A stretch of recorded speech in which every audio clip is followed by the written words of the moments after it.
Howie the Butcher here. Today I'm going to share with you a method of cooking called indirect heat cooking. It's going to be done on the charcoal grill, and this is everything it takes to do that. First of all, you'll need charcoal. Whatever brand you want to use. I'm a tightwad, I get whatever's cheapest. You can use the Cowboy, lump charcoal, all of it works. Also, I like to add extra smoke, and I'm a fan of mesquite. My favorite. Couple chunks on each side, one chunk, whatever, it's a pretty good sized chunk. Starter fluid, of course, you'll need to get your coals going. Lighter, that's pretty elementary. Drip pan. It'll make a mess of your grill. If you don't have a drip pan, you're going to be cussing me. I have coal racks that go inside the grill. You take your top grill off, and below you have your bottom grate. Here's these handy little things that work wonders. It just simply fits on your grill, and you make a little pocket, as it were, to hold your grill, your charcoal back and in place. That's where you get the indirect part. If the coals are not directly above or directly below your meat, because if you don't have the indirect heat, what's going to happen is it's going to burn the bottom of whatever you're cooking, and it's not going to get done. I believe I bought my coal racks at Ace. I don't think they were more than 10 bucks. I don't remember. I've had them a long time. It's not absolutely essential. You can use, this is $1 at Dollar Tree. This is the size you need. It's roughly 10 by 17, I believe. And instead of using the coal rack, this has a dual purpose. Your drip pan, and it'll keep your coals back. So now you've got a pocket formed by this pan that you can fill your coals on both sides, and it'll hold them back nice. Pan in the bottom. So whatever we're cooking is gonna catch all those drippings, hopefully not make a big mess for you. The next step is to add our coals. Approximately 30 on each side.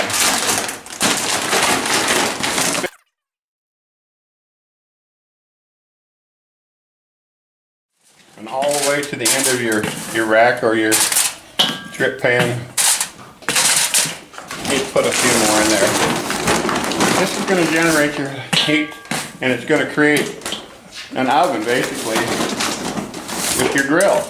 Ventilation's everything. The bottom I have 3 ventilation sets of ventilation holes. You want them at least halfway open and maybe 3/4 of the way. This is so critical because of your airflow to keep your coals going. You do not want them to go out, because then it's a done deal. We got our grill outside, far enough away from starting a fire on anything. And I'll show you what I like to do for amount of fluid. 1, 2, 3, 4, 5, 6, 7, 8. We'll go to the other side. 1, 2, 3, 4, and keep the whole distance. Try and get them all 8. I'll go back and do 5 seconds on this side. 3, 4, 5. Should be plenty. 3, 4, 5. Okay, that should be an adequate amount of fluid to get our coals going. Now the other important thing is to face the front of it into the wind. Now back here I get a lot of swirl, so I'm trying to position it so I can do that. We'll be able to tell once we get a fire going, because it'll blow the smoke whatever direction. And I can already tell we got it set in the wrong way. But I'll try and start it in a couple places. Middle, each end, whatever. Don't burn yourself. Use a long lighter like this. Works great. There. Now, you can see the wind blowing a little bit that way, so I'm going to reposition carefully without getting burnt. Alright, now we're just going to let the coals get hot. 15-20 minutes, whatever. They all need to be white hot, otherwise the deal ain't going to work. I'm back. Coals are almost ready. You can see there's still some black showing, and that's alright. We're just going to let them get all the way white hot. I'm gonna go ahead and add the wood, the smoker wood now, mesquite, which I love. Whatever your choice, hickory, pecan, whatever you like. I like mesquite because if you got a heavy smoke, I don't think it's as bitter. All right, so I didn't put them on first, so my smoker wood didn't get all burned up before I get my turkey on there. This will give it a nice chance to start getting nice and smoky while the coals finish getting hot. We're just gonna let it go a little bit longer, then we'll be ready to roll. Okay, so our coals are all white. Our smoker wood's starting to go pretty good. I'm simply gonna put the lid on to let it get nice and heated up, like preheating an oven. Now I've got quite a bit of wind today, so I'm only gonna use about a third of ventilation on top. Again, ventilation is everything with this procedure. So I'm gonna put this on for just a few minutes. Let this get heated up, 5 minutes, 10 minutes, let it get nice and warmed up. Then we'll be ready to put our turkey on. I'm going to show you how to prep your turkey to do an indirect heat on the grill. This is, first of all, this is about a 12-pound turkey. I've cooked up to 22 pounders before, but I didn't need one that big right now, so that's why I went. I also thawed it in the refrigerator. This has been out for probably 4 days. It'll take you at least 2 days in the fridge, especially if your fridge runs really cold. Even if you leave it in there 5 days, let's say it's thawed out for 2 days, it was still a fresh turkey to begin with when it was packaged. So it's not going to be a problem having it in your fridge 4 days. So first you want to start by pulling this little plastic clip that holds the legs together. Sometimes they're wire, they used to be. I pull it in the middle, it'll bend and come right out. Okay. Now you want to remove the giblet bag. Well, this is, yeah, a gravy bag. There's a neck in here somewhere. And then behind the neck area is usually where they put the giblet bag. So I always save all that stuff and use it for giblet gravy, cook it for the dogs, whatever. Here's the 3 things we'll need. Oil, can be vegetable oil, olive oil, whatever. Some kind of cooking oil.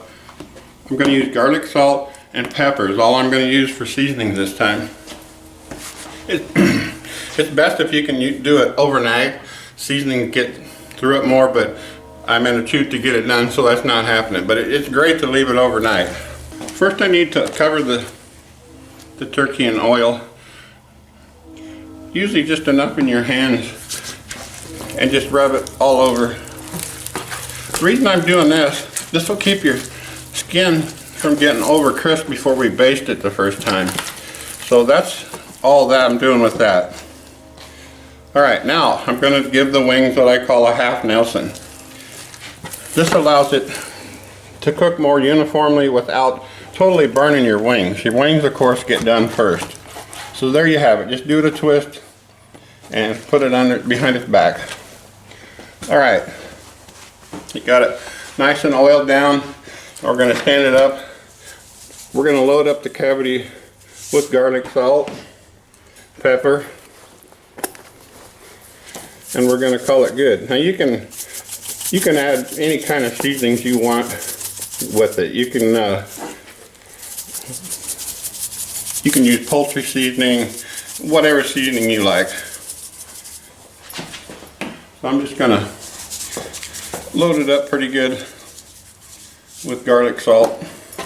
Since I'm not using soy this time, I want to have a little sodium, so that's why the garlic salt. Okay, so I think we're going to be pretty good on our seasoning.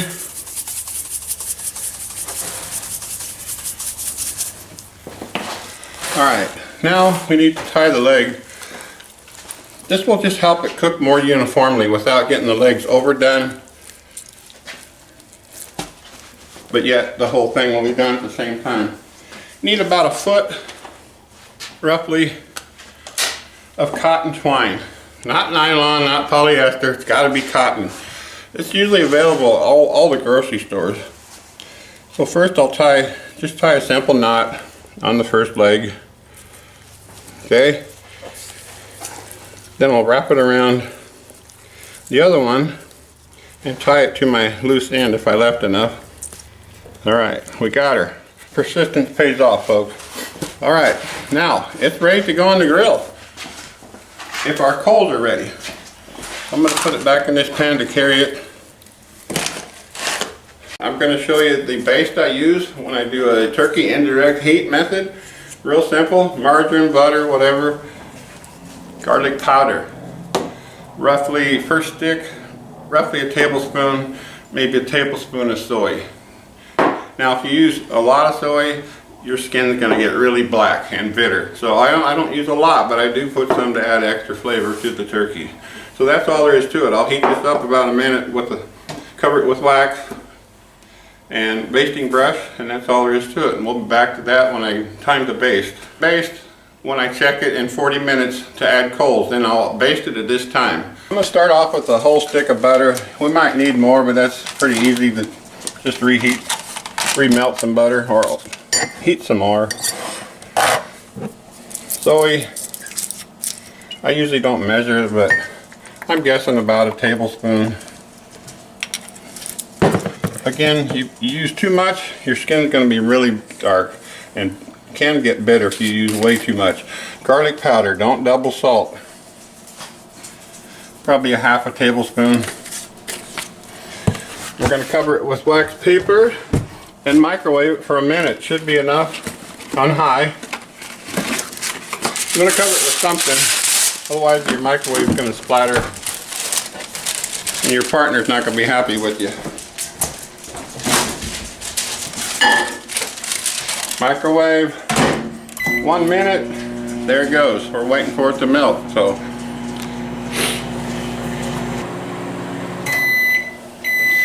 alright, there we have it. We should be melted good enough. My wax paper is still a little bit of unmelted, but if you stir it around because of the heat already there, it'll finish melting. It smells good already. So again, this will be done every 40 minutes. After I put it on, I'm setting the timer for 40 minutes.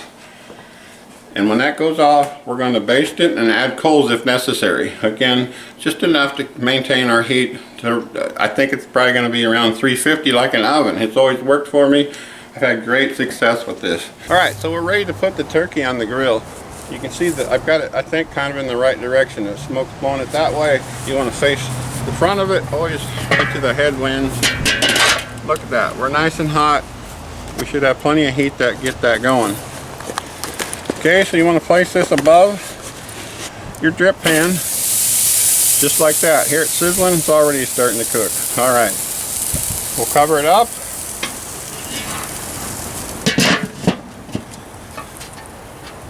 About half. I'm going to leave the vents on halfway.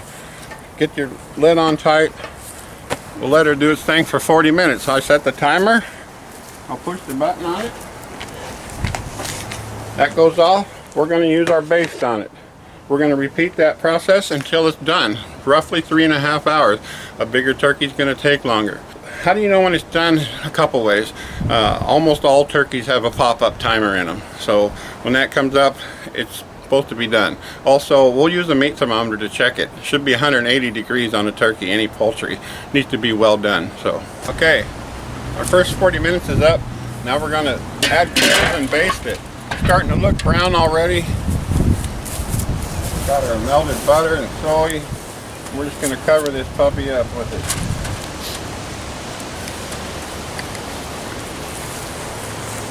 Get it nice covered, the wings, everything. That skin's just going to get nice and brown and delicious. Of course, we got a ways to go, but it's starting to come along. So there we go. We got it really nice and basted. Now we're going to add our coals. Drop them in the sides.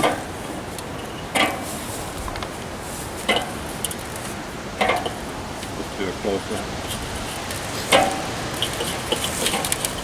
So what I'm doing is putting them on getting them on top of the coals. Be careful when you do this. You might want to use a tongs. Sometimes I don't. So I'm going to put them all on top of the ones that have burnt down. Put the lid back on, and we're going to reset the timer at 40 minutes. We'll be back and repeat the process. Rebaste it.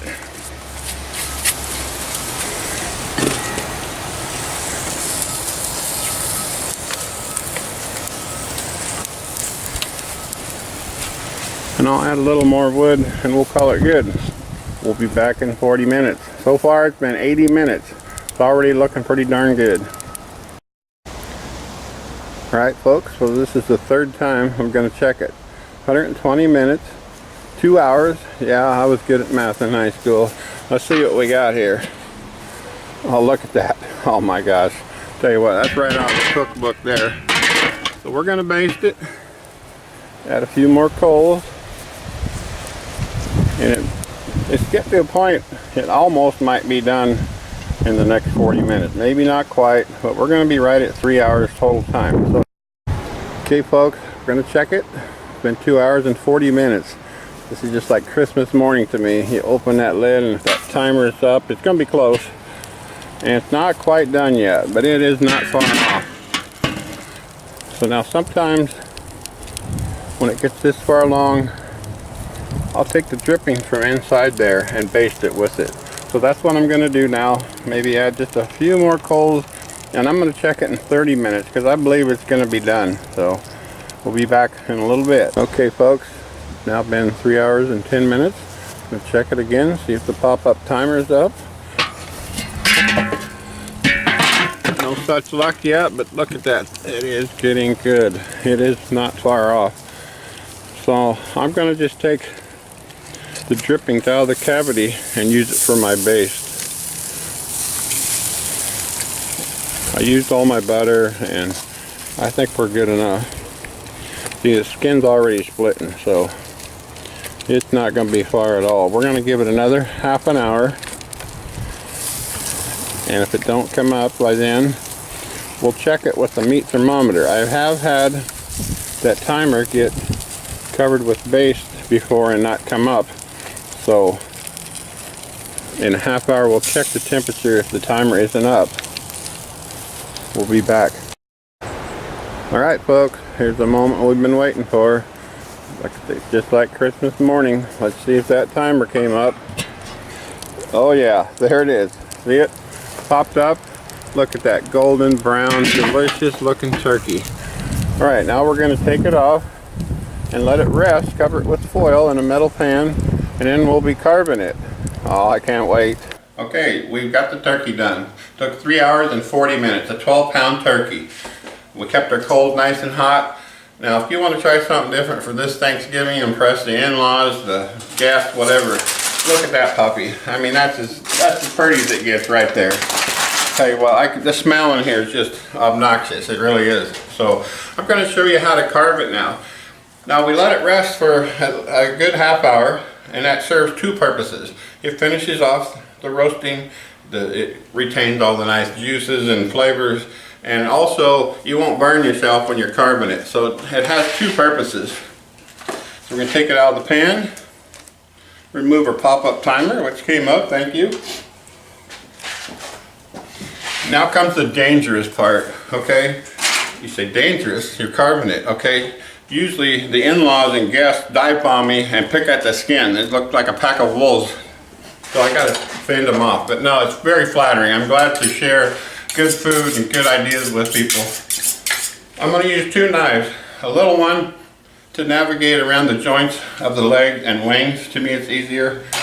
And the larger one to carve the breast. I'm also gonna steal them just to bring that edge back a little bit. I'm going to start off by cutting the string that we added to keep the legs together.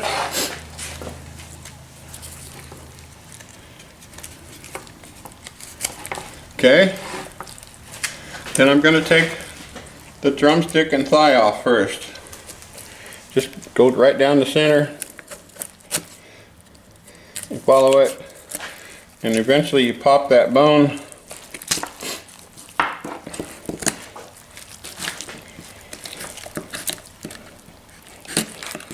See, it's just falling apart, folks. It's just awesome. There, finally got it. Now I'm gonna separate the drumstick from the thigh, and I'm gonna put it in my pan. And there you have a nice drum and thigh. Now I'm gonna repeat on the other side. Just go straight down the crotch till you feel yourself hitting that backbone. Right there's the joint we're looking for. Pop it, you can see it pops right out, pipes right out at you, and then cut the joint. Just like cutting a chicken. Once you find out where it's at, doing a few million of them, you understand where it's at. Okay, sometimes we'll take some of this loose stuff off. I don't throw any of it away. Now, I leave the wings for last, and the reason is it keeps your turkey held upright, and you can slice your breast real nice.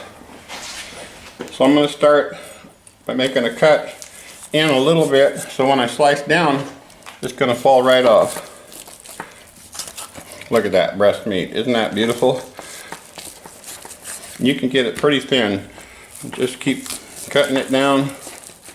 Sometimes, like I said, you need to go back and cut in a little bit so you get it all the way off.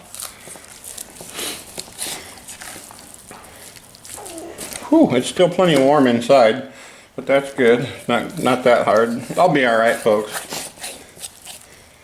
Alright, so now I'll put my breast meat in the pan also, and I'll do the other side. Used to be everybody hated white meat because everybody used to overcook it. It was so dry you'd about choke on it. Look at that piece. Who wouldn't love that?